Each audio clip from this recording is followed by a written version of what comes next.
नमस्कार मित्रों, एएफएम के क्रैश कोर्स डे 1 में आपका स्वागत है। और हम लोग आज स्टार्ट करने वाले हैं यूनिट 1 से, जो कि बेस्ड है definition, scope, accounting standard including IND AS. AFM में क्या पढ़ें क्या छोड़ें, आप बुक देखेंगे लगभग 32 यूनिट हैं, ऑलमोस्ट आप देखेंगे तो 500 से 600 पेजेस हैं। अब ऑब्वियसली एक महीना में आपको सब चारों सब्जेक्ट भी पढ़ना है, सब कुछ तो पढ़ना पॉसिबल नहीं है। तो हमें क्या करना है कि हमें उसमें से स्मार्ट स्टडी करनी है कि जो टॉपिक बार बार पूछे जा रहे हैं एग्जामिनेशन में, उसको अच्छे से पढ़ के जाना है। और उसी का एक सॉल्यूशन है क्रैश कोर्स। हमने आपको आईएनआईएफएस और पीपीबी का क्रैश कोर्स अच्छे से करवाया। अब हम लोग एएफएम पे आगे बढ़ रहे हैं। चलिए शुरुआत करते हैं अपने डिस्कशन को। सब कुछ आपको पिक्टोरियल फॉर्मेट में, चीज़ें आसान भाषा में मिलेंगी, जिसके माध्यम से आप आसानी से रिवाइज कर पाएंगे। और हमारा फोकस होगा कि हम अपना 80 से 70% टाइम जो है एमसीक्यू सॉल्विंग को दें। चलिए शुरुआत करते हैं। तो अकाउंटिंग सिर्फ एक बोरिंग नंबर का गेम नहीं है, बल्कि बिजनेस की एक स्ट्रॉन्ग फाउंडेशन है। आज हम देखेंगे अकाउंटिंग का इवोल्यूशन और बिजनेस हिस्ट्री पर इसका इंपैक्ट। सबसे पहले मैं आपको ले चलता हूँ स्टीवार्डशिप अकाउंटिंग पे। देखिए ये क्या होता है, what is the meaning of this stewardship accounting. देखिए दोस्तों, सबसे पहले ज़माने में जो प्रॉपर्टी या बिजनेस का मालिक होते थे वो किसी और को अपॉइंट करते थे, और जिसको अपॉइंट करते थे उसे कहते थे हम लोग स्टीवार्ड। मैं थोड़ा सा जूम कर देता हूँ ताकि आपको ये पिक्चर क्लियरली दिखे, यहाँ पे जहाँ पे जो चीज़ लिखा हुआ है। Right, I hope now it is clearly visible to you. तो पहले जिसे जो प्रॉपर्टी या बिजनेस के मालिक होते थे वो किसी और को अपॉइंट करते थे, और जिसे अपॉइंट करते थे उसको हम लोग बोलते थे स्टीवार्ड्स। राइट, ये वर्ड याद रखिएगा। अब दोस्तों, स्टीवार्ड्स जो उनके बिहाफ पे प्रॉपर्टी मैनेज करते थे, यही है फाइनेंशियल रिपोर्टिंग का बेस। अब देखिए 15वीं सेंचुरी इटली में right systematic transaction recording start हुई, और वहीं से बुक कीपिंग का कंसेप्ट आया। बुक कीपिंग का कंसेप्ट इटली से स्टार्ट आया, जहाँ पे सिस्टमेटिक रिकॉर्ड कीपिंग स्टार्ट हुई। राइट, फिर डबल एंट्री बुक कीपिंग का इवोल्यूशन आया, जो कि 19वीं सेंचुरी यूरोप में आया। राइट, और यूरोप तक फुल्ली फ्लेजेड एडॉप्शन हो गया था। यह सिस्टम ट्रांजैक्शन को ट्रैक करता है, प्रॉपर्टी, टूल, डेब्ट, रिसीवेबल सब सिस्टमेटिकली रिकॉर्ड होते हैं।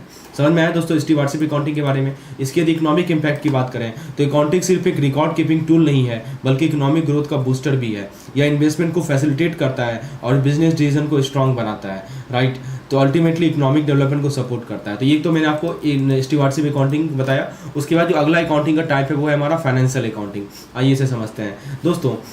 जब बिजनेस लार्ज स्केल होने लगे तो फाइनेंशियल अकाउंटिंग की जरूरत पड़ी। जॉइंट स्टॉक कंपनी का कंसेप्ट आया। किसका कंसेप्ट आया? जॉइंट स्टॉक कंपनी का। राइट, तो और यहाँ पे पब्लिक अपना पैसा इन्वेस्ट करती है। जॉइंट स्टॉक कंपनी में पब्लिक अपना पैसा इन्वेस्ट करती है, शेयर बाय करती है, और बिजनेस के ग्रोथ का पार्ट बनती है, हिस्सा बनती है। राइट, तो ये होता है हमारा जॉइंट स्टॉक कंपनी। अब उसके बाद दोस्तों हमारा आता है एक और पावरफुल कंसेप्ट है, जिसको हम लोग बोलते हैं लिमिटेड लायबिलिटी। क्या बोलते हैं हम लोग? Limited liability. आप यहाँ देख सकते हैं, we call it limited liability. मतलब रिस्क सिर्फ उतना ही जितना इन्वेस्टेड अमाउंट है। तो इन्वेस्टर का कॉन्फिडेंस बढ़ा और बिजनेस और तेजी से ग्रो करने लगी। राइट, मतलब लिमिटेड लायबिलिटी का मतलब कि रिस्क उतना ही है जितना आप इन्वेस्ट किए, उतना ही रिस्क है। राइट, तो इससे क्या हुआ कि इन्वेस्टर का कॉन्फिडेंस बढ़ा और बिजनेस तेजी से ग्रो करने लगी। अब उसके बाद आता है हमारा लीगल फ्रेमवर्क एंड स्टीवार्ड्स। राइट, इसको समझिए। देखिए लीगल फ्रेमवर्क की कंपनी को अपनी फाइनेंशियल पोजीशन क्लियरली दिखानी पड़ती है, और यह लॉ मैंडेट करता है कि इनकम स्टेटमेंट जैसे रिपोर्ट प्रिपेयर करना, ताकि ट्रांसपेरेंसी बनी रहे। और फाइनली आता है रेगुलेटरी फ्रेमवर्क, यानी जब डायरेक्टर फाइनेंशियल इन्फॉर्मेशन डिस्क्लोज नहीं करते या ट्रांसपेरेंसी मेंटेन नहीं होती है, तब लॉ इंटरवीन करते हैं। समझे? तो यहाँ पे देखिए, मान लीजिए कि डायरेक्टर जो है डिस्क्लोज नहीं कर रहे हैं, राइट, वो कम से कम या ट्रांसपेरेंसी को मेंटेन नहीं कर रहे हैं, तो वहाँ पे कौन इंटरवीन करेगा? लॉ इंटरवीन करेगा। राइट, पब्लिक को अकाउंटेबिलिटी चाहिए, और रेगुलेशन इसे इंश्योर करते हैं ताकि कोई फाइनेंशियल फ्रॉड ना हो और बिजनेस एथिकली ऑपरेट हो। तो दोस्तों अकाउंटिंग एक इवोल्यूशनरी जर्नी है, जो बिजनेस हिस्ट्री और इकोनॉमिक ग्रोथ का एक मेजर पिलर है। तो अगर आपको यहाँ से चीज़ें क्लियर हो रही हैं तो एक लाइक तो जरूर कर दीजिएगा, क्योंकि दोस्तों सिंपल भाषा में चीज़ों को समझा रहा हूँ। चलिए आगे बढ़ते हैं। Evolution of accounting disclosure. तो दोस्तों अब हम बात करेंगे, अकाउंटिंग का स्कोप सिर्फ प्रॉफिट और लॉस तक सीमित नहीं है। जैसे जैसे बिजनेस वर्ल्ड इवॉल्व हुआ है, वैसे वैसे अकाउंटिंग के अलग अलग डिसिप्लिन डेवलप हुए हैं, जो डिसीजन मेकिंग और सस्टेनेबिलिटी को और भी पावरफुल बनाते हैं। तो आज हम देखेंगे इवोल्यूशन ऑफ अकाउंटिंग डिसिप्लिन को। सबसे पहला आता है हमारा सोशल रिस्पॉन्सिबिलिटी अकाउंटिंग। आप लेफ्ट साइड में देखिए दोस्तों, आज के टाइम में सिर्फ प्रॉफिट कमाना काफ़ी नहीं है, बिजनेस को अकाउंटेबल भी होना पड़ता है सोसाइटी और इन्वायरमेंट के लिए। इसे ही हम लोग बोलते हैं social responsibility accounting. Right, society के लिए, इन्वायरमेंट के लिए बिजनेस को अकाउंटेबल होना पड़ता है। इसी वजह से सोशल रिस्पॉन्सिबिलिटी अकाउंटिंग का कंसेप्ट आया। यह अकाउंटिंग सिर्फ पैसा नहीं, सोशल और इन्वायरमेंटल इंपैक्ट भी कंसिडर करता है, कि यानी हमारे बिजनेस का सोशल इंपैक्ट क्या है, हमारे बिजनेस का इन्वायरमेंटल इंपैक्ट क्या है। बियॉन्ड प्रॉफिट जाकर यह बिजनेस का सोशल कंट्रीब्यूशन को इवैल्यूएट करता है और इंश्योर करता है कि सस्टेनेबिलिटी पे फोकस रहे। आप सस्टेनेबिलिटी तो जानते ही होंगे ना, right, thinking about the future.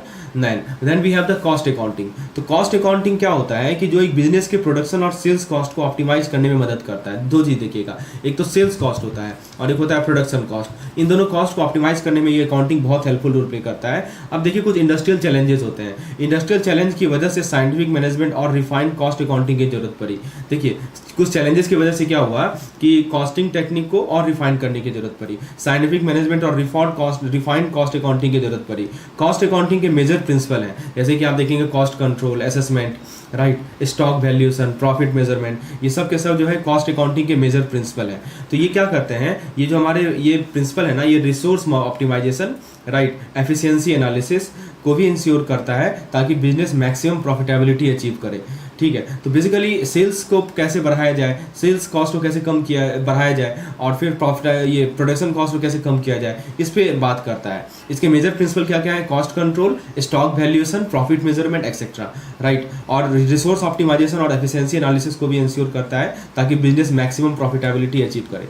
इसके बाद हमने दो डिस्कशन की, सोशल रिस्पॉन्सिबिलिटी और कॉस्ट अकाउंटिंग की। अब एक और तीसरा पार्ट है जिसको हम लोग बोलते हैं मैनेजमेंट अकाउंटिंग। अब ये मैनेजमेंट अकाउंटिंग क्या होता है समझिए। देखिए मैनेजमेंट अकाउंटिंग जो बिजनेस का स्ट्रेटेजिक डिसीजन लेने में हेल्प करता है। बिजनेस में जो स्ट्रेटेजिक डिसीजन लेने होते हैं ना, right, whatever strategic decision we take in business, so strategic decision लेने में आपको ये मैनेजमेंट अकाउंटिंग हेल्प करता है। तो 20th सेंचुरी के ग्रोथ के साथ मैं थोड़ा सा जूम कर देता हूँ ताकि आपको ये मैनेजमेंट अकाउंटिंग का कंसेप्ट क्लियरली दिखे। देखिए हुआ क्या कि जो 20th सेंचुरी का ग्रोथ हुआ, राइट, तो 20th सेंचुरी के ग्रोथ के साथ बिजनेस को डिटेल्ड और फॉरवर्ड लुकिंग डेटा चाहिए था। क्या चाहिए था, डिटेल्ड और फॉरवर्ड लुकिंग डेटा चाहिए, यहाँ लिखा हुआ है ना, ठीक है। तो उसके लिए क्या हुआ कि जो डिसीजन मेकिंग को सपोर्ट करे। आप सोचिए डिटेल डेटा रहेगा तभी तो आप डिसीजन ले पाएंगे अच्छे तरीके से। तो यह सिर्फ कॉस्ट और बजटिंग तक लिमिटेड नहीं है, बल्कि पॉलिसी मेकिंग और बिजनेस स्ट्रेटजी तक इसका यूज होता है मैनेजमेंट अकाउंटिंग का। तो इसमें कोई लीगल रिस्ट्रिक्शन नहीं होता है और यह फ्लेक्सिबल रिपोर्ट प्रोवाइड करता है जो फाइनेंशियल इंसाइट और ओवरऑल बिजनेस परफॉर्मेंस को एनालाइज करने में मदद करती है।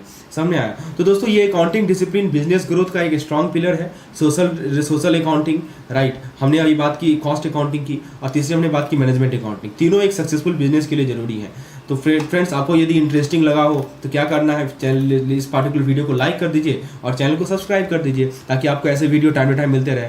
आइए हम लोग आगे बढ़ते हैं। दोस्तों हम एक यूनिक और फैसिनेटिंग अकाउंटिंग कंसेप्ट के बारे में बात करने वाले हैं जो सिर्फ नंबर या प्रॉफिट तक लिमिटेड नहीं है बल्कि बिजनेस के दो क्रूशियल फैक्टर को कवर करता है, राइट, ह्यूमन रिसोर्स अकाउंटिंग और इन्फ्लेशन अकाउंटिंग। सबसे पहले हम बात करते हैं इन्फ्लेशन अकाउंटिंग की। आपको लेफ्ट साइड में दिख रहा होगा, we are talking about inflation accounting. मैं थोड़ा सा जूम कर देता हूँ। देखिए इन्फ्लेशन अकाउंटिंग क्या होता है समझिए। देखिए आपने कभी देखा है कि एक ज़माने में जो चीज़ 100 रुपये की मिलती थी आज वही चीज़ 500 की हो गई है।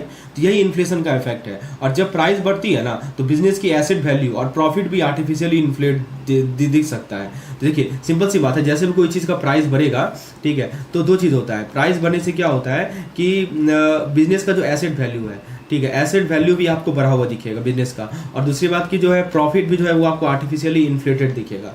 तो इन्फ्लेशन अकाउंटिंग एसेट और प्रॉफिट दो चीज़ें, एक तो एसेट का वैल्यू है और दूसरा प्रॉफिट। तो एसेट और प्रॉफिट को एडजस्ट करता है ताकि प्राइस चेंज का इंपैक्ट सही तरीके से रिफ्लेक्ट हो, क्योंकि आपको बढ़ा हुआ दिख रहा है इन्फ्लेशन के कारण, तो सही तरीके से दिखे उसके लिए हम लोग एडजस्टमेंट करते हैं। तो देखिए ये जो है ना हमारा जो हिस्टोरिकल कॉस्ट मेथड था ये उसको लिमिटेशन को फिक्स करता है, राइट, जो ट्रेडिशनल अकाउंटिंग में एक मेजर इशू होता है। तो ट्रेडिशनल रिपोर्ट एसेट वैल्यू को मिस इंटरप्रेट कर देता है, लेकिन इन्फ्लेशन अकाउंटिंग फाइनेंशियल एक्यूरेसी को इंप्रूव करता है ताकि बिजनेस की ट्रू फाइनेंशियल हेल्थ रिफ्लेक्ट हो। सिंपल सी बात है, इस अकाउंटिंग में हम लोग इन्फ्लेशन को एडजस्ट करते हैं, राइट, जो कि हमारे ट्रेडिशनल अकाउंटिंग में नहीं होता है। अब मैं आपको राइट साइड में ले आता हूँ ह्यूमन रिसोर्स अकाउंटिंग। देखिए ह्यूमन रिसोर्स अकाउंटिंग एक कंपनी की सबसे बड़ी एसेट क्या होती है बता सकते हैं आप? सिर्फ बिल्डिंग, मशीनरी या स्टॉक नहीं, सबसे बड़ी एसेट होती है एम्प्लॉय, आपको पता होगा, राइट। तो यह कंसेप्ट 1964 में 1964 में यह कंसेप्ट हरमेंसन ने दिया था। किसने दिया था? नाम याद रखिएगा, पूछा जाता है। 1964 में जो ह्यूमन रिसोर्स अकाउंटिंग का कंसेप्ट है ना वो हरमेंसन ने दिया था, और आज के नॉलेज इकोनॉमी में इसका इंपॉर्टेंस और भी बढ़ गया है। ह्यूमन और इंटेलेक्चुअल कैपिटल को एसेट की तरह मेजर किया जाता है, ठीक है। मैं क्या बोल रहा हूँ, ह्यूमन और इंटेलेक्चुअल कैपिटल को एसेट की तरह मेजर किया जाता है क्योंकि स्किल्ड वर्कफोर्स डायरेक्टली बिजनेस की अर्निंग से लिंक्ड होते हैं। जो भी हमारे स्किल्ड वर्कफोर्स होते हैं ना, राइट, वो किससे लिंक्ड होते हैं? Skilled workforce is linked to the business earning, right, skilled workforce is linked to the business earning, right. तो यहाँ पे कॉस्ट बेस्ड और वैल्यू बेस्ड वैल्यूएशन का यूज होता है। दो चीज देखेंगे आप, कॉस्ट बेस्ड वैल्यूएशन होगा, वैल्यू बेस्ड वैल्यूएशन होगा, राइट। पर ह्यूमन एसेट को क्वांटिफाई करना एक चैलेंज भी तो है। तो यह वर्कफोर्स इन्वेस्टमेंट डिसीजन को हेल्प करता है और फाइनेंशियल प्लानिंग में ह्यूमन कैपिटल को इंटीग्रेट करता है। तो दोस्तों अकाउंटिंग का स्कोप सिर्फ नंबर तक लिमिटेड नहीं है, आज के बिजनेस वर्ल्ड में एम्प्लॉय इन्फ्लेशन दोनों का इंपैक्ट बहुत ही क्रूशियल है। चलिए अब मैं आपको कुछ इंपॉर्टेंट अकाउंटिंग स्टैंडर्ड को बता देता हूँ। देखिए क्या है ना कि एक मैंने अलग से वीडियो बनाया है, जैसे मैंने ट्रिक के माध्यम से आपको याद रखना सिखाया है। यदि आप उस वीडियो का लिंक चाहते हैं तो प्लीज कमेंट सेक्शन में यस लिखिए, जो लोग भी यस लिखेंगे उनको मैं आपको लिंक प्रोवाइड कर दूंगा उस वीडियो का, जिसके माध्यम से आप मुश्किल से 10 मिनट में सारे इंपॉर्टेंट अकाउंटिंग स्टैंडर्ड को निमोनिक के माध्यम से याद कर पाएंगे। चलिए आगे बढ़ते हैं हम लोग और इस टेबल में समझते हैं। देखिए सबसे पहले अकाउंटिंग स्टैंडर्ड एक सेट ऑफ गाइडलाइंस है जो इंश्योर करते हैं कि फाइनेंशियल स्टेटमेंट ट्रांसपेरेंट रहे, कंपेरेबल रहे और स्टैंडर्डाइज हो। तो चलिए मेजर अकाउंटिंग स्टैंडर्ड को देखते हैं। जैसे आप AS1 देखेंगे, AS1 क्या बोलता है, मैं आपको एक बार सुना देता हूँ, ध्यान से सुनिएगा क्योंकि सुनने से भी चीज़ें याद होती हैं। AS1 क्या बोलता है कि इसका काम है कि क्लियर पॉलिसी सेट करना ताकि हर कंपनी अपनी अकाउंटिंग प्रैक्टिस ओपनली डिस्क्लोज करे। AS2 क्या बोलता है कि स्टॉक और इन्वेंट्री का सही वैल्यूएशन करना इंपॉर्टेंट है वरना प्रॉफिट और लॉस गलत दिख सकता है। AS3 क्या बोलता है कि कैश फ्लो स्टेटमेंट यानी बिजनेस में कैश कहाँ आ रहा है, कहाँ जा रहा है, यह सब स्टैंडर्ड डिफाइन किया गया है। AS4 क्या बोलता है कि फाइनेंशियल रिपोर्टिंग फाइनलाइज होने के बाद अगर कोई मेजर इवेंट होता है तो उसको कंसिडर करना जरूरी होता है, यानी कंटीजेंसीज और ऐसा कोई इवेंट। AS5 क्या बोलता है, ठीक है, AS5 आप देखेंगे तो ये है हमारा नेट प्रॉफिट और लॉस। AS7 देखेंगे कंस्ट्रक्शन। AS9 बोलता है कि बिजनेस में जो इनकम है तभी काउंट होगी जब वो अर्न हो चुकी हो। गलत रिपोर्टिंग से बचने के लिए स्टैंडर्ड फॉलो किया जाता है। फिर आता है हमारा AS11, उतना इंपॉर्टेंट है नहीं ये सब। AS15 आ जाइए, बहुत इंपॉर्टेंट है। AS15 क्या बोलता है ये देख लीजिए, एम्प्लॉय बेनिफिट यानी करता है कि ग्रेचुइटी, PF, रिटायरमेंट बेनिफिट कैसे अकाउंट किया जाए। AS22 उसके बाद आ जाइए, सबसे इंपॉर्टेंट है AS22। यहाँ पे टैक्स की बात होती है, टैक्स पेमेंट और डेफर्ड टैक्स लायबिलिटी का सही ट्रीटमेंट करने के लिए AS22 है। उसके बाद AS18 में आपको बता दो रिलेटेड पार्टी डिस्क्लोजर के लिए AS18 होता है, ये वही पूछा जाता है बहुत बार। और एक आता है हमारा AS26, मैं आपको आगे बताऊंगा डिटेल में सबके बारे में, ठीक है। AS26 क्या है हमारा इंटेंजिबल एसेट, ये याद रख लीजिए। इंटेंजिबल एसेट के लिए AS26 है जो कि हमारे गुडविल हो गए, पैटेंट हो गए, ठीक है, ये सब जैसे एसेट होते हैं ना उसके लिए हम लोग AS26 का यूज़ करते हैं, तो याद रहेगा आपको। AS26 कहाँ पे यूज है। चलिए उसके बाद दोस्तों AS29 देख लीजिए। AS29 का यूज़ क्या कहाँ पे होता है, जैसे हमारा प्रोविजनिंग हो गया या कंटीजेंसी हो गया, राइट। तो प्रोविजन, कंटीजेंट लायबिलिटी, राइट। अगर किसी कंपनी पर पेंडिंग लायबिलिटी या अनसर्टेन एक्सपेंस है तो उसका डिस्क्लोजर कैसा हो, यही हमारा AS29 डिफाइन करता है। तो दोस्तों यह सिर्फ एक क्विक ग्लिम्स थी। अकाउंटिंग स्टैंडर्ड बिजनेस वर्ल्ड के फाउंडेशन पिलर होते हैं जो फाइनेंशियल रिपोर्टिंग को स्ट्रक्चर और रिलायबल बनाते हैं, राइट। अब मैं आपको थोड़ा सा डिटेल में समझाता हूँ, जो मेन अकाउंटिंग स्टैंडर्ड जैसे सवाल बराबर आते हैं उसको थोड़ा मैं आपको डिटेल में समझाता हूँ। सबसे पहले अकाउंटिंग स्टैंडर्ड 4 और कंपनीज एक्ट 2013 का डिस्क्लोजर रूल आपके लिए बहुत जरूरी है समझना। तो देखिए हम बात करेंगे पोस्ट बैलेंस शीट इवेंट और सेक्शन 129(5) के डिस्क्लोजर रिक्वायरमेंट को सिंपल से आसान भाषा में। पहले मैं आपको अकाउंटिंग स्टैंडर्ड नंबर 4 पे ले चलता हूँ। देखिए जब एक फाइनेंशियल स्टेटमेंट फाइनलाइज हो जाती है ना तो क्या हमें उसके बाद होने वाले इवेंट को कंसिडर करना चाहिए, बिल्कुल। और इसीलिए AS4 जो है यानी पोस्ट बैलेंस शीट इवेंट और कंटीजेंसी, यहाँ लिखा है ना कि आपका मान लीजिए फाइनेंशियल स्टेटमेंट फाइनलाइज हो गया तो उसके बाद होने वाले इवेंट को कंसिडर करना, यही AS4 हमें बताता है, ठीक है। तो जो हमारे पोस्ट बैलेंस शीट इवेंट है या कोई कंटीजेंसीज है उसका कॉन्सेप्ट डिफाइन करता है। अब ये पोस्ट बैलेंस शीट इवेंट क्या होते हैं, जैसे मान लीजिए कि फाइनेंशियल स्टेटमेंट फाइनल होने के बाद अगर कोई मेजर इवेंट होता है जो बिजनेस के फाइनेंशियल को इम्पैक्ट करता है तो उसका डिस्क्लोजर करना बहुत जरूरी है। और दूसरी बात आती है हमारी कंटीजेंसी। देखिए कोई ऐसा केस जो फ्यूचर में कंपनीज के फाइनेंशियल को इम्पैक्ट कर सकता है, जैसे लीगल केस हो गया या मान लीजिए कि कोई डेटर इंसॉल्वेंसी हो गई, राइट, तो उसका भी ट्रीटमेंट क्लियर होना चाहिए। और दूसरी बात है कि जो लॉसेस हो रहे हैं उसका भी अकाउंटिंग ट्रीटमेंट, अगर किसी लॉस का होने का प्रोबेबिलिटी हाई है तो उसका प्रोविजन बनाना पड़ता है, पहले से प्रोविजन करना पड़ता है यदि कोई लॉस होने का प्रोबेबिलिटी हाई हो तो। और अगर प्रोबेबिलिटी अनसर्टेन है तो सिर्फ डिस्क्लोज करना जरूरी है, समझे। अगर मान लीजिए आपको पता ही नहीं है कि क्या लॉस होगा तो फिर आप उसको डिस्क्लोज तो करिए, ठीक है। तो फिर गेन का अकाउंटिंग ट्रीटमेंट भी करना होता है, केवल लॉसेस का ही नहीं, आपको गेन का भी अकाउंटिंग ट्रीटमेंट करना होता है। लेकिन गेन तभी रिकॉग्नाइज किए जाएंगे जब वो सर्टेन हो जाए, पहले नहीं। लॉस में आप सर्टेन हो ना हो उसका तो करना ही करना है, यदि सर्टेन है तो प्रोविजनिंग कर दीजिए, यदि सर्टेन नहीं है तो डिस्क्लोज कीजिए। लेकिन गेन में तभी आप उसे रिकॉग्नाइज करेंगे जब वो आप सर्टेन है कि हाँ ये तो गेन हमें होने वाला है। समझ में आया दोस्तों, ये होता है हमारा AS4। अच्छा, दूसरी तरफ हम बात करते हैं डिस्क्लोजर और ट्रांसपेरेंसी फाइनेंशियल रिपोर्टिंग के सबसे बड़ी प्रिंसिपल है। डिस्क्लोजर और क्या बोला मैंने, ट्रांसपेरेंसी।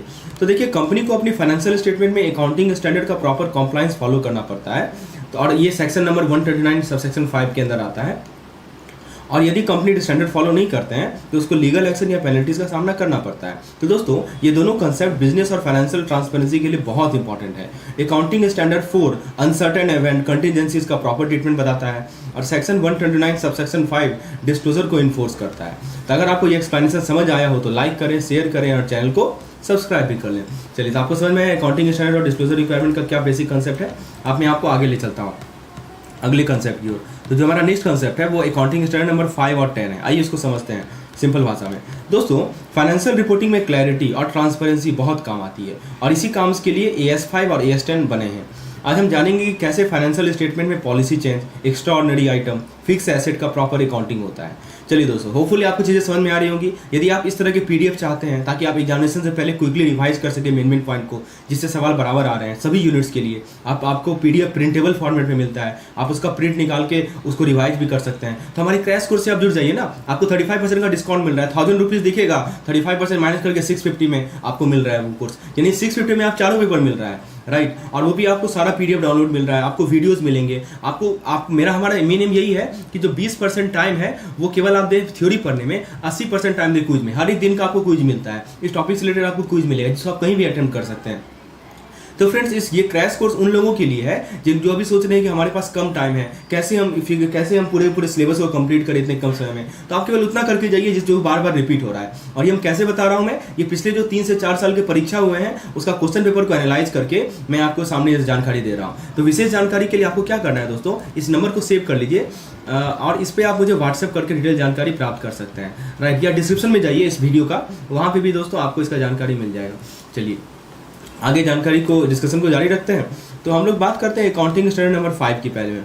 तो देखिए दोस्तों, AS5 एक मैंडेटरी स्टैंडर्ड है जो prior period item, extraordinary item और पॉलिसी चेंज के अकाउंटिंग डिफाइन करता है। 2 चीज़ें देखिए, प्रायर पीरियड आइटम, ठीक है, और फिर मान लीजिए कि कुछ ऐसे ये एक्स्ट्राऑर्डिनरी आइटम है या पॉलिसी चेंज आए तो उसके अकाउंटिंग को डिफाइन करता है। यहाँ पे आप एक टर्म देखेंगे जो कि है हमारा पॉलिसी चेंज। पॉलिसी चेंज का क्या मतलब होता है समझिए।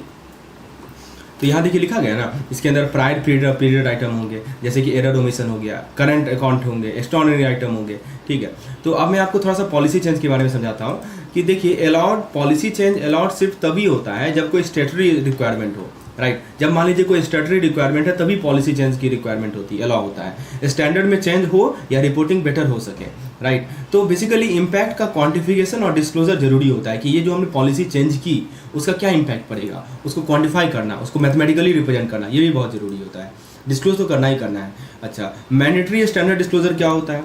देखिए, प्रायर पीरियड आइटम मैंने आपको यहाँ बताया, ये तो आपको करना ही करना है डिस्क्लोज, यानी प्रायर पीरियड आइटम डिस्क्लोज करना है, राइट। यानी अगर कोई एरर या ओमिशन पिछले फाइनेंशियल पीरियड में रह गया था और अब उसका इम्पैक्ट करंट अकाउंट में आ रहा है तो उसको आपको डिस्क्लोज कर देना है। फिर उसके बाद मान लीजिए कि कुछ ऐसा एक्स्ट्रा ऑर्डिनरी आइटम है, जैसे मान लीजिए कि कोई रेयर और नॉन रिकरिंग होते हैं, राइट। जो रेयर और नॉन रिकरिंग आइटम्स होते हैं जैसे नेचुरल डिजास्टर का लॉसेस या one time business restructuring loss, उनका प्रॉपर डिस्क्लोजर होता है। तो यही हमारा AS5 कहता है। यानी जो भी हमारे सिंपल से एक लाइन में यदि हम बोले तो हमारे जो भी एक्स्ट्रा ऑर्डिनरी आइटम है, सिंपल सा AS5 को आप ऐसे याद रखिए, prior period, extra ordinary item और पॉलिसी चेंज का डिस्क्लोजर करना। यदि हम AS10 की बात करें जो कि आप राइट साइड में देख सकते हैं, आपको क्लियरली दिखेगा, ये देखिए AS10 है। तो AS10 दोस्तों PPE से रिलेटेड है। PPE आप समझते हैं ना, यहाँ देखिए लिखा गया है, PPE होता है हमारा प्रॉपर्टी, प्लांट एंड इक्विपमेंट। तो AS10 का काम आता है फिक्स एसेट या PPE का सही अकाउंटिंग करने में। तो जब भी आपको फिक्स एसेट वर्ड दिखे, ठीक है ना, जब भी आपको फिक्स एसेट दिखे या PPE दिखे, सिंपली आप इसको 10 से याद कर लीजिए। मैं आपको ट्रिक बताया हूँ एक वीडियो में। तो दोस्तों, PPE मतलब टेंजिबल एसेट होता है जो प्रोडक्शन, रेंटल, एडमिनिस्ट्रेशन के लिए यूज होता है। इसका मिनिमम जो लाइफ होता है वो 12 महीना का होता है, मिनिमम लाइफ, उससे ज़्यादा ही होता है, ठीक है। और यदि PPE के रिकॉग्निशन की बात करें तो जब फ्यूचर बेनिफिट मिलने की प्रोबेबिलिटी हाई होती है और कॉस्ट रिलेवेबली मेजरेबल होती है तो PPE को रिकॉग्नाइज किया जाता है। 2 चीज़ मैंने बताया, पहला क्या कि फ्यूचर बेनिफिट मिलने का प्रोबेबिलिटी काफ़ी हाई है, दूसरा चीज़ क्या बताया कि जो कॉस्ट है वो कॉस्ट रिलेवेबली मेजरेबल है। तो इन दोनों केस में जो है हम लोग इसे रिकॉग्नाइज करते हैं। और PPE कॉस्ट को कैसे मेजर करेंगे, तो उसको मेजर करने के लिए 3 चीज़ को जोड़ा जाता है, परचेज प्राइस, उसमें से डायरेक्ट कॉस्ट और उसमें से डिसमेंटलिंग और रिस्टोरेशन कॉस्ट। अब देखिए डायरेक्ट कॉस्ट के अंदर क्या क्या आता है, मैं आपको थोड़ा सा वो बता देता हूँ, ठीक है। तो परचेज प्राइस में डायरेक्ट कॉस्ट और डिसमेंटलिंग और रिस्टोरेशन कॉस्ट को ऐड करेंगे तो आपको मिल जाएगा टोटल कॉस्ट, PPE कॉस्ट इसको बोलते हैं। अब इसमें डायरेक्ट कॉस्ट में क्या आता है, तो देखिए डायरेक्ट कॉस्ट के अंदर हमारा एम्प्लॉय बेनिफिट आएगा, ठीक है। मैं आपको ऊपर की ओर दिखा देता हूँ, यहाँ पे आप देखेंगे तो डायरेक्ट कॉस्ट में आप देखेंगे तो हमारा एम्प्लॉय बेनिफिट आएगा, ठीक है। उसके बाद क्या आएगा, यहाँ देखिए एम्प्लॉय बेनिफिट, इस पर न्यूमेरिकल भी पूछा जा सकता है। उसके बाद site preparation, delivery, installation, professional fee और टेस्टिंग, ये सब के सब डायरेक्ट कॉस्ट में आते हैं। और एक्सक्लूडेड कॉस्ट में क्या आएगा, क्या चीज़ हमें एक्सक्लूड करना है, तो एक्सक्लूडेड कॉस्ट में आएगा हमारा एडमिनिस्ट्रेटिव ओवरहेड, आप यहाँ देखिए ऊपर लिखा गया है, एडमिनिस्ट्रेटिव ओवरहेड को एक्सक्लूड करना है, इनॉग्रेशन कॉस्ट को एक्सक्लूड करना है, मार्केटिंग, ट्रेनिंग एक्सपेंसेस सबको एक्सक्लूड करना है। तो और फिर होता है हमारा एक्सचेंज पीपी। एक्सचेंज पीपी क्या होता है, फेयर वैल्यू पे मेजर होता है, पर अगर कॉमर्शियल सब्सटेंस नहीं है या फेयर वैल्यू अनरिलायबल है तो कैरिंग अमाउंट यूज करते हैं। तो दोस्तों AS5 और AS10 फाइनेंशियल रिपोर्टिंग के दो इंपॉर्टेंट पिलर्स हैं। AS5 इंश्योर करता है कि prior period error, extra ordinary item और पॉलिसी चेंज का प्रॉपर डिस्क्लोजर हो, और AS10 फिक्स एसेट या पीपी के रिकॉग्निशन और मेजरमेंट का रूल डिफाइन करता है। तो अगर आपको एक्सप्लेनेशन समझ में आया हो तो चैनल तो वीडियो को जरूर लाइक कीजिएगा। चलिए आगे हम बात करते हैं अगले अकाउंटिंग स्टैंडर्ड की, जो कि बार बार आता है, वो AS नंबर 11। तो अभी हमने क्या क्या कवर किया, AS4 कवर किया, AS5, AS10 कवर किया, AS11 हम लोग कवर करने वाले हैं। देखिए दोस्तों, इंटरनेशनल बिजनेस ट्रांजैक्शन में करेंसी का रोल सबसे इंपॉर्टेंट होता है, लेकिन क्या आप जानते हैं एक्सचेंज रेट का फ्लक्चुएशन फाइनेंशियल स्टेटमेंट को कैसे इंपैक्ट करता है। तो और फॉरेन करेंसी ट्रांजैक्शन का प्रॉपर अकाउंटिंग कैसे होता है, यह सब समझने के लिए आपको अकाउंटिंग स्टैंडर्ड नंबर 11, जिसको रिवाइज किया गया 2018 में, इसको समझना बहुत जरूरी है। तो चलिए शुरू करते हैं AS11 के की पॉइंट्स एकदम सिंपल और इंगेजिंग तरीके से। दोस्तों AS11 में फॉरेन करेंसी ट्रांजैक्शन का अकाउंटिंग डिफाइन होता है, याद रखिएगा, फॉरेन करेंसी अकाउंट ट्रांजैक्शन। पहले 4 इंपॉर्टेंट टर्म समझ लीजिए। पहला है एक्सचेंज रेट, यानी कि वो रेट जिस पे एक करेंसी दूसरी करेंसी में कन्वर्ट होती है। दूसरा होता है हमारा रिपोर्टिंग करेंसी, ये 4 टर्म आपको समझना बहुत जरूरी है। फिर दूसरा क्या है हमारा रिपोर्टिंग करेंसी। रिपोर्टिंग करेंसी का क्या मतलब होता है, ये भी समझ लीजिए। What is the meaning of reporting currency, कि देखिए वो करेंसी जिसमें फाइनेंशियल स्टेटमेंट प्रिपेयर होती है। फॉरेन करेंसी यानी कि वो करेंसी जो रिपोर्टिंग करेंसी के अलावा होता है। और फॉरवर्ड एक्सचेंज रेट कॉन्ट्रैक्ट क्या होता है, यानी फ्यूचर में एक फिक्स रेट पे फॉरेन करेंसी एक्सचेंज करने का एग्रीमेंट होता है। यानी एक ऐसा एग्रीमेंट होता है जिसमें हम फ्यूचर में एक फिक्स रेट पे फॉरेन करेंसी एक्सचेंज करेंगे। इसके स्कोप और एप्लीकेबिलिटी की बात करें तो दोस्तों ये अकाउंटिंग स्टैंडर्ड 3 मेजर चीज़ पे अप्लाई होती है। पहला होता है फॉरेन करेंसी ट्रांजैक्शन, मतलब अगर कोई भी ट्रांजैक्शन फॉरेन करेंसी में होती है तो उसका ट्रीटमेंट AS11 के रूल के मुताबिक होगा। दूसरा आता है ट्रांसलेशन ऑफ फाइनेंशियल स्टेटमेंट, यानी दोस्तों अगर एक कंपनी के अकाउंट किसी और करेंसी में है और हमें उसे रिपोर्टिंग करेंसी में कन्वर्ट करना है तो फिर यह भी वहाँ भी AS11 का स्टैंडर्ड फॉलो होगा। और तीसरा आता है फॉरवर्ड एक्सचेंज कॉन्ट्रैक्ट, ये आप समझते होंगे, जिसमें फ्यूचर एक्सचेंज रेट लॉक करने का सिस्टम होता है। इसमें कहाँ कहाँ यूज नहीं होता है, यह स्टैंडर्ड किन चीज़ों में अप्लाई नहीं होता है, AS11 कुछ स्पेसिफिक चीज़ों में अप्लाई नहीं होता, जैसे कि आपका रीस्टेटिंग फाइनेंशियल स्टेटमेंट, मतलब पुराने फाइनेंशियल स्टेटमेंट को दोबारा बनाना या कैश फ्लो को प्रेजेंट करना, राइट। डायरेक्ट कैश फ्लो पे इम्पैक्ट नहीं करता। और एक्सचेंज डिफरेंस ऑन बोरोइंग, मतलब बोरोइंग का एक्सचेंज रेट डिफरेंस का अकाउंटिंग किसी और स्टैंडर्ड के अंदर आता है, AS11 के अंदर नहीं आता है। तो बेसिक बातें समझ में आ गई ना। तो दोस्तों अकाउंटिंग स्टैंडर्ड नंबर 11 का काम है फॉरेन करेंसी ट्रांजैक्शन का प्रॉपर अकाउंटिंग करना। अगर किसी भी बिजनेस का इंटरनेशनल ट्रांजैक्शन से रिलेशन है तो उसके लिए स्टैंडर्ड मैंडेटरी है, राइट। एक्सचेंज रेट का फ्लक्चुएशन का प्रॉपर इंपैक्ट फाइनेंशियल स्टेटमेंट में रिफ्लेक्ट करना बहुत जरूरी है, राइट। अब मैं आपको AS25 की ओर ले चलता हूँ। दोस्तों फाइनेंशियल रिपोर्टिंग हर बिजनेस का बैकबोन है, लेकिन क्या कभी सोचा है कि जो रिपोर्ट पूरे साल के लिए बनती है उनका छोटा वर्जन भी होता है। हाँ, एंटरिम फाइनेंशियल रिपोर्ट, राइट। एक ऐसी टेक्निक है जो कंपनी को एक शॉर्ट पीरियड के लिए फाइनेंशियल पोजीशन रिपोर्ट करने देती है। तो आज हम बात करेंगे अकाउंटिंग स्टैंडर्ड नंबर 25 की, जो कि रिलेटेड है एंटरिम फाइनेंशियल रिपोर्टिंग के बारे में, जो इन रिपोर्ट का फ्रेमवर्क को डिफाइन करता है। तो ये आइए जो हमारा एंटरिम रिपोर्टिंग है AS25 वो क्या है। दोस्तों अगर फाइनेंशियल ईयर के बीच में फाइनेंशियल रिपोर्ट प्रिपेयर होती है तो उन्हें एंटरिम फाइनेंशियल रिपोर्ट कहते हैं। Full year financial complete statement होते हैं, पर एंटरिम रिपोर्ट एक लिमिटेड पीरियड का स्नैपशॉट होता है। सिंपल सी बात है, ठीक है। तो दोस्तों इसमें सिर्फ फाइनेंशियल ईयर का एक हिस्सा कवर होता है, जैसे क्वार्टरली या हाफ ईयरली रिपोर्ट। इसके यदि कंपोनेंट्स की बात करें तो देखिए अगर कोई कंपनी एंटरिम रिपोर्ट बनाएगी ना, उसमें 4 चीज़ें जरूरी होंगी। पहला बैलेंस शीट, यानी एसेट्स और लायबिलिटी का शॉर्ट टर्म समरी। फिर प्रॉफिट एंड लॉस, यानी इस पीरियड के फाइनेंशियल परफॉर्मेंस का एनालिसिस। कैश फ्लो स्टेटमेंट हो सकता है, मतलब कि कैश का मूवमेंट बिजनेस में कैसे हो रहा है। और लास्ट हो सकता है नोट्स टू अकाउंट, यानी इंपॉर्टेंट डिस्क्लोजर और एडिशनल इन्फॉर्मेशन। इसमें एक और टर्म आप सुनेंगे, वो होता है हमारा ECL। ECL क्या होता है, एक्सपेक्टेड क्रेडिट लॉस। ये क्या होता है जरा इसको समझिए। देखिए what is the meaning of this expected credit loss, let's understand. देखिए अब आते हैं सबसे बड़े इंपैक्ट पर। पहले जो इनकर्ड लॉस मॉडल होता था उसको रिप्लेस करके ECL मॉडल इंट्रोड्यूस किया गया, ठीक है। तो इसमें क्या होता है कि 12 मंथ ECL होता है। 12 मंथ ECL क्या होता है समझिए, what is the meaning of this 12 month ECL। तो सिर्फ अगले मतलब लो रिस्क एसेट के लिए होता है। ये लो रिस्क एसेट के लिए 12 मंथ ECL होता है, मतलब अगले 12 महीने के एक्सपेक्टेड लॉस कंसिडर होता है। यहाँ पे अगले 12 महीने का एक्सपेक्टेड लॉस क्या है वो 12 मंथ ECL में होता है। और एक होता है लाइफ टाइम ECL, यानी हाई रिस्क एसेट या डिफॉल्ट होने वाले लोन के लिए लाइफ टाइम ECL होता है। तो पूरे लाइफ टाइम का एक्सपेक्टेड लॉस कैलकुलेट होता है लाइफ टाइम ईसीएल में, और 12 मंथ ईसीएल में अगले 12 महीने का एक्सपेक्टेड लॉस कंसिडर होता है। तो पहले का जो इनकर्ड लॉस मॉडल होता था उसको रिप्लेस करके ईसीएल मॉडल लाया गया, यानी एक्सपेक्टेड क्रेडिट लॉस मॉडल लाया गया, राइट। तो मतलब जो प्रोविजन पहले सिर्फ इनकर्ड लॉसेस के लिए बनती थी, अब वो पहले से ही प्रेडिक्ट की जाती है कि हाँ कि इतना प्रोविजनिंग हमें करना पड़ेगा स्टैंडर्ड एसेट के लिए और एनपीए के लिए, राइट। तो इसे बोलते हैं हम लोग एक्सपेक्टेड क्रेडिट लॉस मॉडल। तो मैंने आपको लो रिस्क के लिए क्या बताया, 12 महीना ईसीएल, और हाई रिस्क एसेट के या डिफॉल्ट होने वाली के लिए लाइफ टाइम ईसीएल बनता है, यानी एक्सपेक्टेड क्रेडिट लॉस बनता है।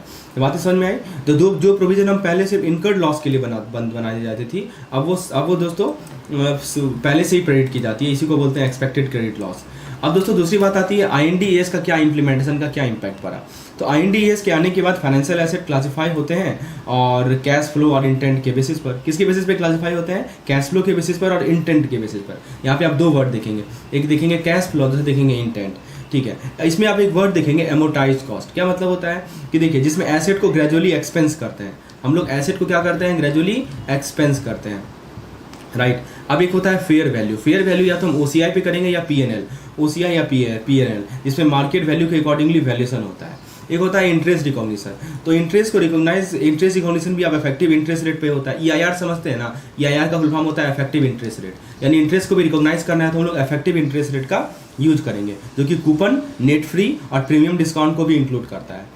और दोस्तों स्टॉक ऑप्शन भी जो है, स्टॉक ऑप्शन का भी नया वैल्यूएशन अप्रोच आ गया है। यह ग्रांट के समय फेयर वैल्यू पर होता है और वेस्टिंग पीरियड में एक्सपेंस होता है। तो दोस्तों AS25 बिजनेस के लिए फाइनेंशियल ट्रांसपेरेंसी को बढ़ाने का एक टूल है। शॉर्ट टर्म फाइनेंशियल हेल्थ का पता चलता है, क्रेडिट रिस्क असेसमेंट इंप्रूव होती है, और INDAS के नए नॉर्म्स कंप्लायंस के लिए बहुत जरूरी है। तो ये सभी पॉइंट्स हमने देखा। अभी AS25 के बारे में मैंने आपको समझाया कि यदि आपको सिंपल भाषा में याद रखिए, जो एंट्रीम रिपोर्टिंग पीरियड में यदि रिपोर्ट बनाना है तो 25 नंबर AS का यूज होगा। अब मैं आपको USGEEP के बारे में समझाता हूँ। दोस्तों आज हम बात करेंगे USGEEP के स्ट्रक्चर के बारे में। यह अकाउंटिंग फ्रेमवर्क हर पब्लिक कंपनी के लिए मैंडेटरी है और इन्वेस्टर के डिसीजन मेकिंग में की रोल प्ले करता है। तो देखिए सबसे पहले USGEEP का मतलब क्या होता है समझिए। US accounting rule and standards का सेट है ये, ठीक है। पब्लिक और कुछ प्राइवेट कंपनीज पर लागू होता है, ठीक है। तो इसके अंदर आप SEC का नाम सुनिएगा। SEC का फुल फॉर्म होता है दोस्तों सिक्योरिटी एंड एक्सचेंज कमीशन। मैं यहाँ भी लिख देता हूँ, security and exchange commission, right. तो ये इसको फुल फॉर्म करते हैं SEC। तो SEC ने इसे अडॉप्ट किया है फॉर ट्रांसपेरेंसी एंड कंसिस्टेंसी। किसे अडॉप्ट किया है, USGEEP को। तो पब्लिक कंपनी और कुछ प्राइवेट कंपनी के लिए ये लागू होता है और SEC ने इसे अडॉप्ट किया है। लिमिटेशन क्या है, लिमिटेशन ये है कि स्टैंडर्ड है, स्टैंडर्ड 100% एरर फ्री नहीं होते, राइट। लेकिन फाइनेंशियल क्लैरिटी और कंप्लायंस के लिए बेस्ट है, मतलब एरर में तो कुछ ना कुछ तो होगा ही होगा, ये इसका लिमिटेशन है USGEEP का। तो ये करता क्या है कि रूल्स और स्टैंडर्ड का सेट है ये। अब इसका रेगुलेशन देखिए। तो दोस्तों क्या गवर्नमेंट इसे रेगुलेट करती है, नहीं। प्राइवेट सेक्टर अकाउंटिंग बॉडी इसे सेट करते हैं। कौन सेट करता है कि जो प्राइवेट सेक्टर के जो अकाउंटिंग बॉडी है वो इसे सेट करते हैं, सरकार का कोई रेगुलेशन नहीं होता। और जो हमने अभी आपको मैंने SEC समझाया था, यानी सिक्योरिटी एंड एक्सचेंज कमीशन, तो SEC ने का लॉन्ग टर्म गोल IFRS पर शिफ्ट करना है, लेकिन दोनों स्टैंडर्ड में बहुत डिफरेंस है, इसीलिए ट्रांजिशन स्लो है। तो SEC का इंटेंट क्या है कि हम USGEEP को IFRS में शिफ्ट करें। IFRS के बारे में आपको आगे बताऊंगा, लेकिन क्या है कि बहुत डिफरेंस है दोनों स्टैंडर्ड में, GEEP और IFRS में, इसीलिए ट्रांजिशन बहुत स्लो है। अब देखिए यदि हम बात करें GEEP का कॉम्प्लायंस के बारे में, आप यहाँ देख सकते हैं वर्ड लिखा गया है GEEP कॉम्प्लायंस के बारे में। इसके बारे में क्या बताया जा रहा है कि अगर आप पब्लिक कंपनी हैं तो SEC के रूल के अकॉर्डिंगली GEEP फॉलो करना आपको मैंडेटरी है। तो पब्लिक कंपनी के लिए तो GEEP मैंडेटरी है ही है, लेकिन यदि प्राइवेट कंपनी है तो यदि प्राइवेट कंपनी है तो फिर क्या है दोस्तों, सुनिए। ये प्राइवेट कंपनी के लिए ऑप्शनल है, अगर उनका एक्सटर्नल इन्वेस्टर नहीं है तो वो कर सकते हैं, ठीक है। यदि उनका एक्सटर्नल इन्वेस्टर नहीं है तो ऑप्शनल है। लेकिन गवर्नमेंट एंटिटी के लिए अलग सेट ऑफ रूल है, उन्हें GASB GEEP फॉलो करना होता है। जो गवर्नमेंट एंटिटी है ना, उन्हें GASB और GEEP दोनों फॉलो करना होता है। और स्टैंडर्ड सेटर है कौन, FACB, राइट, यानी कि फाइनेंशियल अकाउंटिंग स्टैंडर्ड बोर्ड, जो नए अपडेट और गाइडलाइन को बनाता है। यानी जो भी स्टैंडर्ड है GEEP के अंदर उसको कौन सेट करता है, FASB सेट करता है, यानी financial accounting standard board set करता है। इसका ऑब्जेक्टिव क्या है, क्यों इंपॉर्टेंट है, क्योंकि दोस्तों GEEP सिर्फ एक कॉम्प्लायंस फ्रेमवर्क नहीं है, बल्कि फाइनेंशियल क्लैरिटी का एक स्ट्रॉन्ग टूल है, right. Investor and creditor decision making, आप यहाँ पहला वर्ड देखेंगे वो है investor and creditor decision making. तो दोस्तों अच्छा फाइनेंशियल रिपोर्टिंग सिस्टम उनको बेटर इन्वेस्टमेंट डिसीजन लेने में हेल्प करता है। कैश फ्लो का असेसमेंट कर सकते हैं, मतलब दोस्तों यह financial uncertainty, cash inflow, cash outflow का एनालिसिस प्रोवाइड करता है। और फाइनली आता है हमारा फाइनेंशियल पोजीशन एनालिसिस, यानी रिसोर्सेज, लाइबिलिटीज़, फाइनेंशियल चेंजेस का प्रॉपर स्नैपशॉट दिखाता है। तो दोस्तों USGWP एक स्ट्रक्चर्ड अकाउंटिंग फ्रेमवर्क है जो बिजनेस को ट्रांसपेरेंसी और कंसिस्टेंसी मेंटेन करने में हेल्प करता है, राइट। तो आपको यदि एक्सप्लेनेशन क्लियर हुआ होगा, चीज़ें वीडियो को लाइक जरूर कीजिएगा। तो हम देखिए एक ही स्लाइड में कितना कुछ इन्फॉर्मेशन आपको मिल रहा है और रिवीजन के लिए कितना इंपॉर्टेंट होगा ये, क्योंकि बार बार GWP IFRS पे क्वेश्चन आता है। अब मैं आपको GWP का डेवलपमेंट बताता हूँ यूनाइटेड स्टेट में कैसे डेवलप हुआ। तो दोस्तों GWP का डेवलपमेंट एक सिंपल प्रोसेस नहीं है, इसके पीछे कई बड़े ऑर्गेनाइजेशन का रोल है। तो हम लोग देखेंगे कि इसका इवोल्यूशन कैसे हुआ। यहाँ पे आपको मैं थोड़ा सा जूम आउट कर देता हूँ ताकि आपको क्लियरली दिखे। चलिए इसमें थोड़ा सा हिस्ट्री में जा रहे हैं, हिस्ट्री में देखते हैं। तो सबसे पहले दोस्तों क्या आपको पता है कि ग्रेट डिप्रेशन के बाद फाइनेंशियल रिपोर्टिंग में एक बड़ा बदलाव आया। चलिए इसके बारे में डिटेल में समझते हैं। पहले आप देखेंगे यूनाइटेड नेशन SEC, यहाँ देखिए राइट में लिखा हुआ है। SEC क्या होता है? Security and exchange commission. तो SEC को ग्रेट डिप्रेशन के बाद इस्टेब्लिश किया गया, ठीक है। जो ग्रेट डिप्रेशन आया था उसके बाद SEC का इस्टेब्लिशमेंट हुआ, राइट। क्यों इस्टेब्लिश किया गया? फाइनेंशियल सिस्टम को प्रोटेक्ट करने के लिए। लेकिन क्या SEC GWP सेट करता है? नहीं, SEC GWP नहीं सेट करता है। SEC क्या करता है? सिर्फ सपोर्ट करता है। लेकिन प्राइवेट ऑर्गेनाइजेशन जैसे AICPA और FASB ही स्टैंडर्ड सेट करते हैं।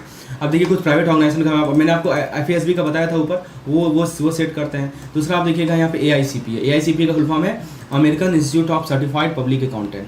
तो अच्छा GWP का सबसे पहला फ्रेमवर्क किसने सेट किया था? तो 1939 में SEC ने AICPA को अर्ज किया कि वो GWP स्टैंडर्ड डेवलप करे। तो AICPA ने क्या किया? AICPA ने CAP यानी कमिटी ऑन अकाउंटिंग प्रोसीड्यूर बनाया, जिसमें 51 अकाउंटिंग रिसर्च बुलेटिन इशू किए गए। 1959 में क्या हुआ? 1959 में CAP को AP में यानी अकाउंटिंग प्रिंसिपल बोर्ड में रिप्लेस कर दिया गया, जो कि 31 ओपिनियन इशू कर चुका था। लेकिन 1973 में यदि हम आए तो APP को डिसॉल्व करके FASB बनाया गया, राइट। तो जो आज भी GWP स्टैंडर्ड सेट करता है। तो आज भी कौन स्टैंडर्ड सेट करता है? ये GWP स्टैंडर्ड FASB, राइट। तो अब देखिए बात करते हैं FASB की। तो FASB का फॉर्मेशन एक स्पेशल कमेटी है, इसका नाम था वीट कमेटी। क्या नाम था कमेटी का? Wheat committee, right. तो वीट कमेटी के द्वारा इसका फॉर्मेशन हुआ, राइट। और यह FASB primary GWP standard body है जो नए अकाउंटिंग स्टैंडर्ड डेवलप करते हैं। तो दोस्तों GWP सिर्फ एक रूल बुक नहीं है, बल्कि एक इवॉल्विंग फ्रेमवर्क है जो फाइनेंशियल वर्ल्ड को ट्रांसपेरेंट बनाता है। SEC इसका गार्जियन है, लेकिन स्टैंडर्ड सेट करने का काम प्राइवेट बॉडी जैसे AICPA और FASB को दी गई। AICPA ने शुरुआत की, लेकिन आज जो है FASB एक मेजर डिसीजन मेकर है। यही तो यहाँ समझाया जा रहा है। चीज़ें समझ में आ रही है दोस्तों आपको? तो वीडियो को लाइक तो बनता है दोस्तों। अब मैं आपको IFRS की ओर ले चलता हूँ, थोड़ा सा IFRS को समझ लीजिए। अगले स्लाइड में आपको ले चलता हूँ। देखिए यहाँ पे आप IFRS को समझेंगे, राइट। तो दोस्तों IFRS का गोल है एक सिंगल ग्लोबल स्टैंडर्ड क्रिएट करना, जिसमें SME को भी इंक्लूड किया जाए। यहाँ पे इसका गोल देखिए, राइट। तो इसका गोल क्या है कि एक ऐसा ये स्टैंडर्ड क्रिएट किया जाए जिसमें SME को भी इंक्लूड किया जाए। यह नेशनल कन्वर्जेंस को प्रमोट करता है, राइट। तो मैं आपको IFRS के बारे में समझाता हूँ कि IFRS का फुल फॉर्म क्या होता है? International financial reporting standard, right. सबसे पहले IFRS का मेन गोल क्या है? कंपैरेबिलिटी। आप यहाँ पे देखिए लिखा गया है comparability, consistency, reliability, understandability. These are the main goal of IFRS, right. तो ये इंश्योर करता है कि ताकि हर एक कंट्री में फाइनेंशियल स्टेटमेंट को समझना आसान हो। यह इंटरनेशनल बिजनेस और क्रॉस बॉर्डर ट्रांजेक्शन के लिए काफ़ी ज़रूरी है। तो IFRS ने नेशनल अकाउंटिंग स्टैंडर्ड को रिप्लेस किया। तो IFRS को कौन सेट करता है? तो IFRS को सेट करता है हमारा IASB, राइट। FASB था हमारा पीछा, और यहाँ पे कौन सेट करता है? IASB सेट करता है। देखिए साफ साफ लिखा हुआ है IASB सेट IFRS यानी international accounting standard board, right. तो यह बड़ी इंडिपेंडेंट है, उसकी अकाउंटेबिलिटी को मॉनिटरिंग बोर्ड इंश्योर करती है। इसके अकाउंटिंग को कौन इंश्योर करता है? मॉनिटरिंग बोर्ड इंश्योर करता है, राइट। और इसका मतलब है कि फाइनेंशियल ट्रांसपेरेंसी और रिलायबिलिटी हर जगह सेम होती है। अब उसके बाद यदि इसके इवोल्यूशन की बात करेंगे, कैसे ये हमारा IFRS इवॉल्व हुआ, आप यहाँ देख सकते हैं। इसका सफ़र 1973 से लेकर 2001 तक IASC का फुल फॉर्म क्या होता है? इंटरनेशनल अकाउंटिंग स्टैंडर्ड कमेटी के थ्रू था, जो बाद में IASB से रिप्लेस हो गया। तो IASC को कन्वर्ट करके IASB बना दिया 2001 में, राइट। तो आज IFRS के अंदर अभी हम बात करें तो करेंटली 41 IAS है और 17 IFRS नेसेसिटी वैलिड है। IFRS का गोल है एक सिंगल ग्लोबल स्टैंडर्ड क्रिएट करना, जिसमें SME को भी इंक्लूड किया जाए। गोल तो समझ में आ ही गया होगा आपको, कौन सेट किया पहली बार इसको, राइट। कैसे इसका इवोल्यूशन हुआ आप यहाँ देख सकते हैं। तो गोल क्या है कि सिंगल ग्लोबल स्टैंडर्ड हो फॉर ऑल SME, राइट। तो फ्रेंड्स यह नेशनल कन्वर्जेंस को प्रमोट करता है और इसकी प्रोसेस में रिसर्च, डिस्कशन पेपर और एक्सपोजर ड्राफ्ट का यूज़ किया जाता है। तो दोस्तों अगर आप अकाउंटिंग फील्ड में हैं या बिजनेस में इंटरनेशनल ट्रांजैक्शन हैंडल करते हैं तो IFRS आपके लिए एक इंपॉर्टेंट लैंग्वेज बन जाती है, जो हर कंट्री में फाइनेंशियल रिपोर्टिंग को स्ट्रीमलाइन करती है।